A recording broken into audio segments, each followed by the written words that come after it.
Thank you, everybody, for coming to the Aaron Torres Podcast YouTube page. If you could do me a quick favor, see that little subscribe button at the bottom of your screen? Go ahead, click that subscribe button. Really does help our channel grow, our audience grow, and I really do appreciate it more than you know. So click that subscribe button. Appreciate your support. Now, here's the video that you came here for. To give a very interesting follow-up to a very fascinating story that we have talked about a few times here on the Aaron Torres Pod and Aaron Torres Pod YouTube channel. So about 2-3 weeks ago, we really started talking about the recruitment of the number one quarterback in America, Bryce Underwood. He's from Michigan, and really just a fascinating story, okay? And we don't talk a ton of football recruiting on this channel because I just don't think that really outside of a couple, like you get a 4-star running back, a 5-star offensive tackle. It just, football is about the totality of players, and are you building a bench and building depth and building whatever? But when it comes to a 5-star quarterback, there is no doubt one guy can completely change the program. Now, listen, look at college football right now. DJ Lagway basically just saved Billy Napier's job, okay? You go on and on down the list. Cam Ward, I know he's not a high school player, but he's a transfer. He changed the entire Miami program. So one quarterback can change a program, and we are talking about Bryce Underwood now, the number one quarterback in America, who one school believes will change their program and another school hopes will change theirs, okay? So this kid is from Michigan, and what's interesting about his recruitment, we talked about it probably about 2 weeks ago. So he is from Michigan, but about a year ago, it was right at the beginning of the 2024 calendar year, so we're talking 10-plus months ago, commits to LSU.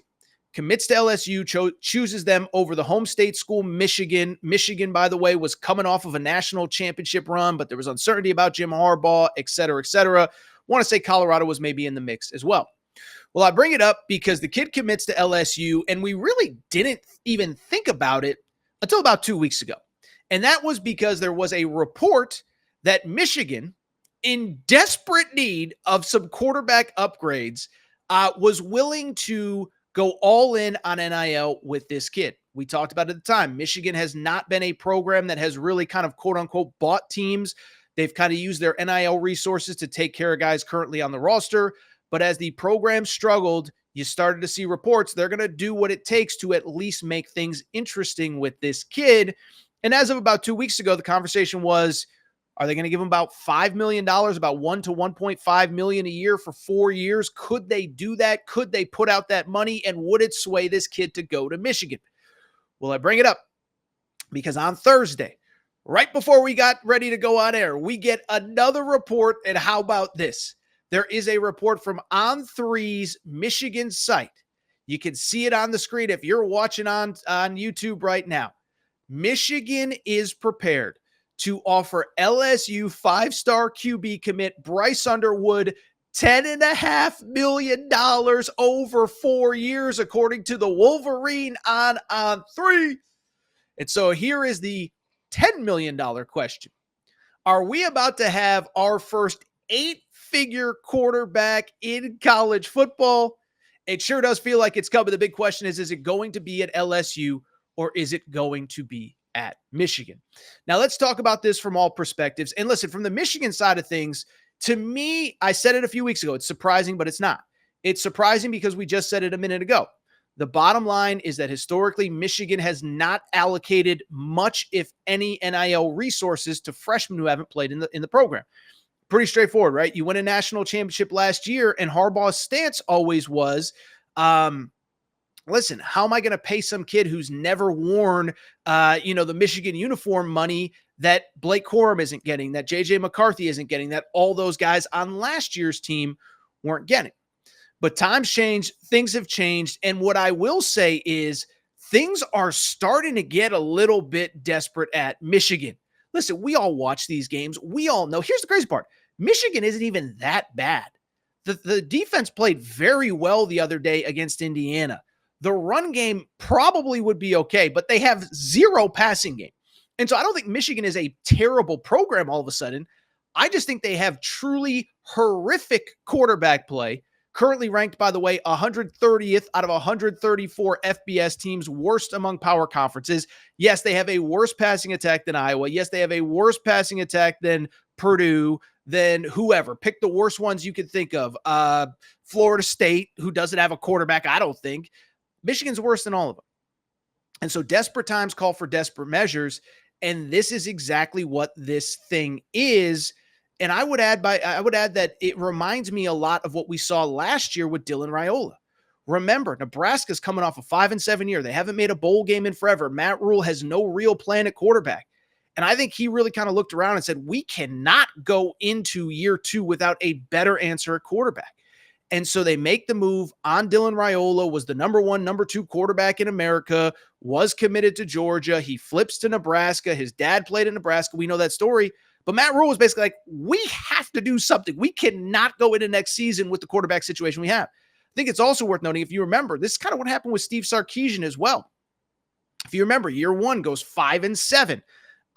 Struggles. They lose a couple weird games. Going into year 2, he doesn't have an answer. Quinn Ewers hits the portal, and I said right away on this show, I said, Quinn Ewers is going to be your Texas starting quarterback before he even committed to Texas. I said, Texas needs this kid. This kid needs Texas, and he's been the starting quarterback since. So Michigan is desperate. I'm not surprised. I believe the NIL dollar amount. I think the more interesting conversation is, can LSU fight off Michigan to keep this kid? Now, what I would say is this. If you're an LSU fan, one, you're probably not very happy with Brian Kelly. And I think that's actually the more interesting conversation. Like, I think there's 2 very interesting sides of this coin. What does it mean for the Michigan program if they actually were to flip them? Because, again, I think they're a pretty decent quarterback play away from, I'm not saying they're Oregon or Ohio State this year, but they would have beaten Indiana last week. They would have beaten Washington a few weeks ago. So they don't need, Peyton Manning in his prime. They just don't need, for lack of a better term, Cooper Manning in his prime. Like they just need a little bit of an upgrade, and they're right there. But the more interesting side to me, what would it mean for LSU? If LSU were to lose this guy, Brian Kelly right now, I don't think people realize, fans in Baton Rouge I think they're just out on Brian Kelly. And I'm not saying that means he's going to get fired. That's not what that's saying. But what it is saying is they need a reason to believe that this guy knows what he's doing and that he can handle life in the SEC. And if he were to lose a 5-star quarterback, I think you start to sit there and say the walls are closing in on that guy. I don't know what fans have to be excited about. Now, if you're an LSU fan, and let's get to whether I actually think this is going to happen or not, because I'll be transparent. I think this makes for great YouTube content, podcast content, Twitter content. I don't think they're going to lose him. And I'll just say, I think that right now, National Signing Day is about 3 weeks away. So basically, LSU's got to get to the finish line for 3 more weeks. But I don't think LSU is going to lose him for a couple of reasons. One, first of all, I'll say this. I'll give the kid a little bit of credit. There's a lot of noise around this. And listen, Michigan fans are going to do what they have to do to help their program get back on top of college football. But the kid, to his credit, has given no real indication that he's going anywhere other than LSU. First off, there was he played in a state playoff game a few weeks ago. There were pictures of him after the game signing LSU helmets, signing LSU jerseys. He was wearing LSU gear after the game. By the way, thought it was interesting. Michigan played Oregon at home that week. There was a lot of speculation a few weekends ago. Would he be in attendance? There was one fan that snapped a picture, said, Bryce Underwood's here. Then it's like, no, that actually wasn't Bryce Underwood. So his parents were there, but Bryce Underwood wasn't. And to his credit, he didn't show up to a Michigan game when they hosted the number 1 team in the country. But you know where he was last week? He was at LSU. LSU hosted Bama. It wasn't pretty. LSU gets embarrassed. But I bring it up because he is saying and doing all the right things right now. Like I said, traveled to Baton Rouge in the midst of all this, did not go to Michigan when they were hosting the number 1 team in the country. And so, like I said, I think this makes for great social media fodder, great Twitter fodder, great whatever. I just don't know that it's going to ultimately change anything in his recruitment. Bottom line is, until there's some actual indication from him that he is not going to be an LSU Tiger, I wouldn't freak out. And I think the other thing too is it's not like LSU doesn't have the money to match whatever Michigan does, right? Now, maybe they just decide, you know what, we're not going to do that. Doesn't sound like LSU to me. LSU feels like if they need to raise $10 million to keep this kid, they'll raise it. If they need to raise $20 million to keep it, they'll do it. It's like there are certain programs that whatever it takes to win at the highest level, they're going to do that. Also think it's worth noting, by the way, there's a little bit off of the collectives because we believe we're going to get revenue sharing next season. So the schools will be able to pay players directly. Now, in my opinion, that money is going to go more to kind of like a quote unquote base salary. And then from there, the collective can pay on top of that. And maybe that's where the money comes from. So maybe it won't all have to come from LSU.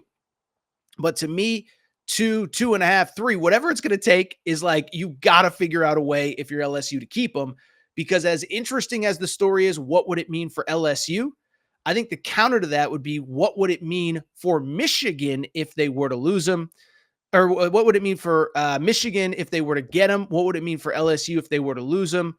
I could go on, but until I see something from the kid that makes me feel like he is not going to be at Michigan at LSU next year, I'm tripping it up on my own.